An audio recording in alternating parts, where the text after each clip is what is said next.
शरद पूर्णिमा के दिन ही मां लक्ष्मी की उत्पत्ति हुई थी। इस दिन मां लक्ष्मी पृथ्वी पर विचरण करती हैं और अपने भक्तों पर धन की देवी कृपा बरसाती हैं। शरद पूर्णिमा की रात को चंद्रमा की चांदनी से पूरी धरती सराबोर रहती है और अमृत की बरसात होती है। इसीलिए रात को चंद्रमा की चांदनी में खीर रखने से उसमें अमृत समा जाता है और वह खीर खीर नहीं बल्कि अमृत हो जाता है। शरद पूर्णिमा के चांद की रोशनी में खीर रखने की परंपरा कोई नई नहीं है, बल्कि सदियों पुरानी कई कथाएं इससे जुड़ी हुई है।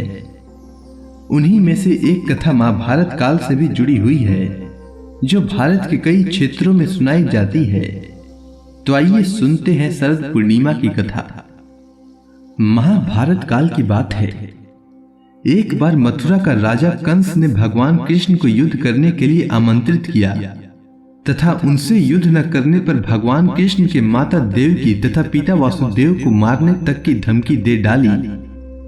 यह सब सुनकर मैया यशोदा काफी चिंतित रहने लगी तथा इसका उपाय भी सोचने लगी कि कैसे कृष्ण की रक्षा की जाए। तभी उनके मन में भगवान परशुराम का ध्यान आया कि शायद भगवान परशुराम ही इसका कोई हल ढूंढ कर निकालेंगे। इतना ख्याल आते ही यशोदा माता ने भगवान परशुराम के पास जाकर अपना चिंता का कारण बताया। तब भगवान परशुराम ने कहा कि मैया, तुम अकारण ही चिंता कर रही हो। जिनको लेकर तुम चिंतित हो वो तो स्वयं नारायण हैं।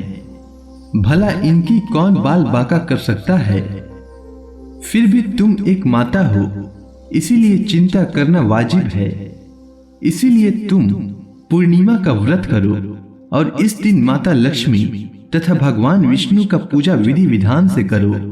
उसके बाद गाय का दूध से खीर बनाकर इन्हें भोग लगाकर उस खीर को चंद्रमा की रोशनी में रखकर सुबह अपने पुत्रों को खिला देना। उसके बाद तो स्वयं काल भी तुम्हारे पुत्रों को कुछ भी नहीं बिगाड़ पाएगा। इसके बाद माता यशोदा ने यही किया और फल स्वरूप भगवान श्री कृष्ण और बलराम ने मथुरा के दुराचारी राजा कंस को पराजित करके मथुरा वासियों का उद्धार किया था। कहा जाता है कि तभी से शरद पूर्णिमा के दिन चंद्रमा की रोशनी में खीर रखने की परंपरा शुरू हुई। अब मैं आपको शरद पूर्णिमा की दूसरी कथा सुनाता हूँ। आप ध्यान पूर्वक सुनिए। बहुत समय पहले एक नगर में एक साहूकार रहता था। उसकी 2 पुत्रियां थी।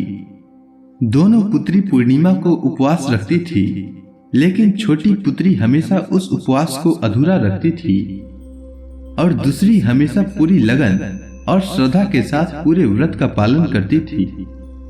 समयोपरांत दोनों का विवाह हुआ। विवाह के पश्चात बड़ी बेटी, जो कि पूरी आस्था से उपवास रखती थी, उसने बहुत ही सुंदर और स्वस्थ संतान को जन्म दिया, जबकि छोटी पुत्री के संतान की बात या तो सिरे नहीं चढ़ती या फिर संतान जन्मी तो वह जीवित नहीं रहती। वह काफी परेशान रहने लगी। उसके साथ साथ उसके पति भी परेशान रहते थे। उन्होंने ब्राह्मणों को बुलाकर उसकी कुंडली दिखाई और जानना चाहा कि आखिर उनके साथ ऐसा क्यों हो रहा है। विद्वान पंडितों ने बताया कि इसने पूर्णिमा के अधूरे व्रत किए हैं, इसीलिए इसके साथ ऐसा हो रहा है। इसके बाद ब्राह्मणों ने उसे व्रत की विधि बताई और अश्विन मास की पूर्णिमा का उपवास रखने का सुझाव दिया। इस बार उसने विधि पूर्वक व्रत रखा, लेकिन इस बार संतान जन्म के पश्चात कुछ दिनों तक ही जीवित रही। उसने मृत शिशु को पीढ़े पर लिटाकर उस पर कपड़ा रख दिया और अपनी बहन को बुला लाई और बैठने के लिए उसने वही पीढ़ा उसे दे दिया। बड़ी बहन पीढ़े पर बैठने ही वाली थी कि उसके कपड़े के छूते ही बच्चे के रोने की आवाज आने लगी। उसने तुरंत पीछे मुड़कर देखा और आश्चर्यचकित रह गई और उसने बड़ी क्रोध से अपनी छोटी बहन को डांटते हुए कहा कि तू अपनी संतान को मारने का दोष मुझ पर लगाना चाहती हो क्या?